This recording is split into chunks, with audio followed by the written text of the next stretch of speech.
Eric McElvenny can do anything he sets his mind to. He's a soldier. Eric is definitely an inspiration. He's kind of set the standard. He wants to do what's tough. He wants to do what's going to challenge him.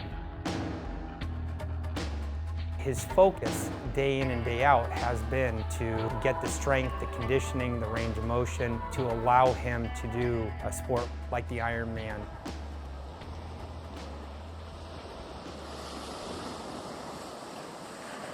Ironman, it's a long race, it's a long day.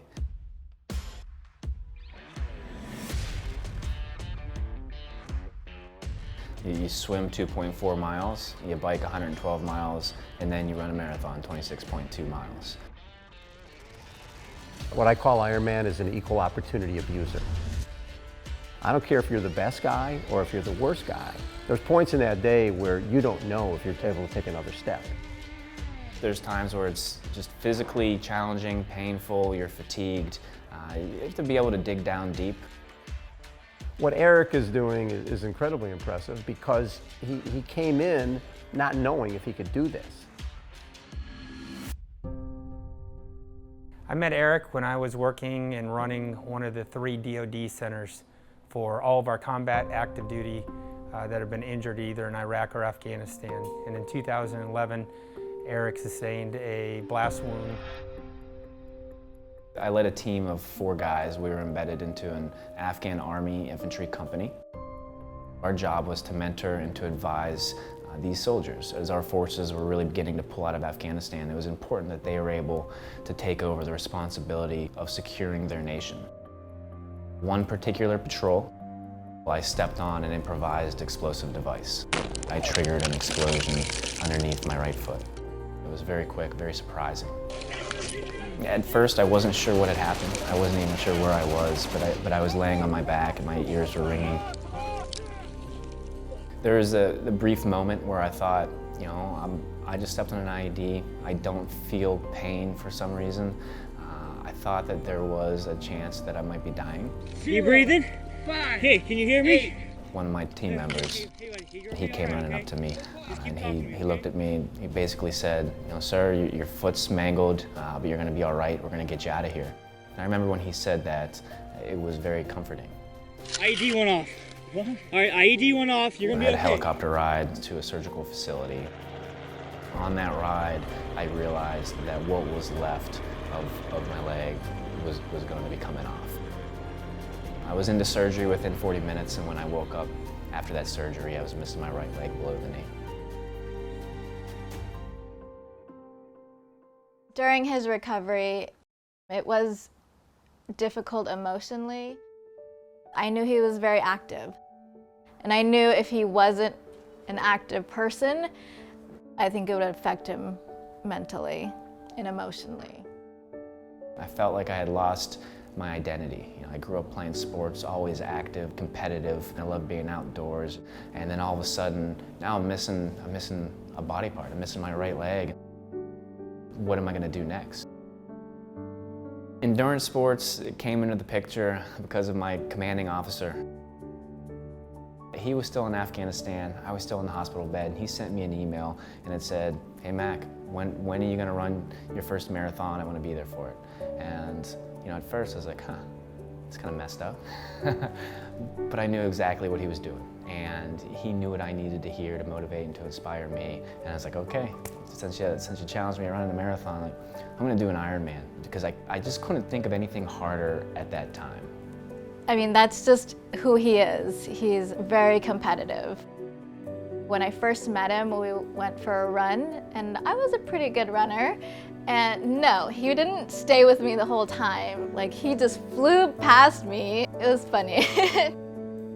I thought he'd like stay with me, but he didn't.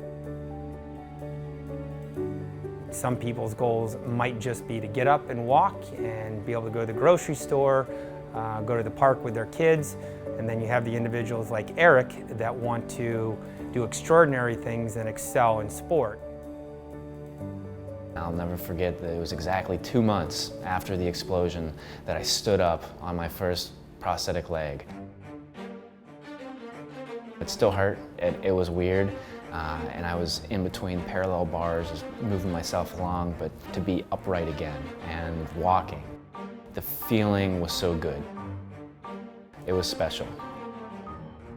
The goal was to get him up, get his limb healed up, teach him proper biomechanics, and get his strength and conditioning back. I would have to say within the first couple of months of Eric up walking, we were already moving and talking to medical directors to get approval for a run leg. I was very impressed with the whole process. I knew very little about prosthetics before I was injured. There's nothing more important for an amputee athlete than his relationship with the prosthetist. It's paramount. Every prosthesis is customized to the patient's weight, their limb shape, and the demands of the sport that they are desiring to do. Patients like Eric who are getting stronger, the body adapts to the sport, you lose the weight, the limb changes. The challenge for us as prosthetists is to continue to maintain that prosthesis and to make sure that we're suspending it well, loading the soft tissue correctly so that the patient can go out and do the training day in and day out.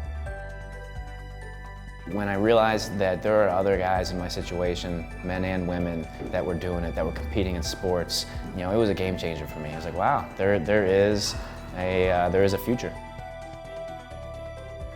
Initially, after my injury, I set that goal to run an Ironman, and in that journey to get there, it took 22 months. I ended up crossing that finish line, and I had checked off a goal. I ran an Ironman, and I thought to myself, that was really hard, but I think I could go faster.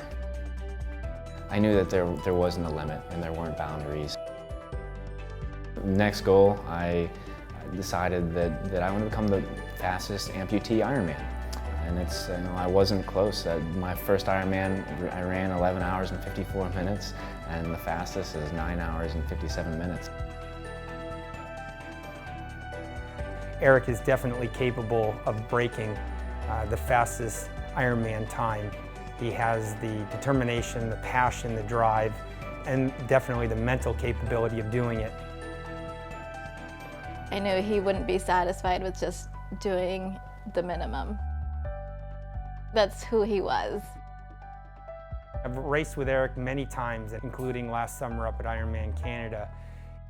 It's still astonishing to see him out there competing with elite age groupers up front, not in the back, but up front, literally holding paces faster than most 30, 40, 50-year-olds, of course. So we take a lot of pride in knowing that we're part of his Formula One team, but ultimately, the work is done by Eric.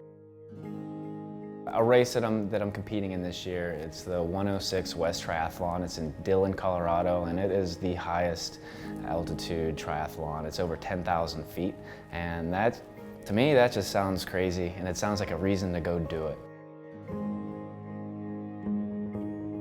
The thing about Eric is the bigger the challenge, the more he likes it. I've always had a passion to be out and about and competing and doing something, and I can't picture myself doing something differently. Eric McElvenny, to me, represents what's so important about our troops coming back. There's a lot of troops out there coming back who are missing body parts, who don't know what's next. Eric shows them what's next and what's possible. Eric is definitely an inspiration. I have many amputee athletes, elite athletes from around the world that come here, and a lot of the guys that are coming in here, even as early as this morning and yesterday, talk about what's Eric doing today. Is he out training? What's his next race? If you put limitations on yourself, you're just doing yourself a disservice. Everyone faces challenge and adversity and obstacles, but it's how you deal with it.